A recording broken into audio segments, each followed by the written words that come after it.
Chancellor అంటే ఒకసారి ఒక వ్యక్తి వైస్ ఛాన్సలర్ అయితే there is a respect for them. వాళ్ళకు స్టేట్ క్యాబినెట్ మంత్రి కంటే కూడా ఎక్కువ గౌరవం ఉంటుంది. ఉపకులపతి, హానరబుల్ వైస్ ఛాన్సలర్ అంటారు.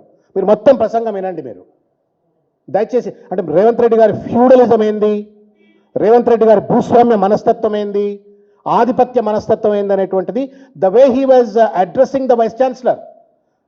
నేను కుమార్ను వైస్ ఛాన్సలర్ చేసిన అంటాడు. కుమార్ ఏమైనా మీ ఊర్లో పాలేరా? Is a scholar, is a great scholar, internationally acclaimed scholar. నేను కుమార్ను నోరు తెరిచి ఒక్కసారన్నా గౌరవనీయ వైస్ ఛాన్సలర్ గారు అనలేదండి.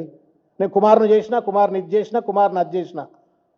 ఇదేం భాష అండి? ఇది ఫ్యూడల్ లాంగ్వేజ్, ఇది భూస్వామ్య లాంగ్వేజ్, ఇది దొరల లాంగ్వేజ్, ఇది this is not a democratic language. ఇది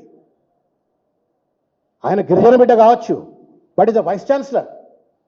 మీ ఊరు పాలేరు కాదు, నీ నీ దగ్గర రైతు కూలి కాదు, నీ కొడంగల్ వ్యాపార క్షేత్రంలో, వ్యవసాయ క్షేత్రంలో ఆయన అట్లాంటివి.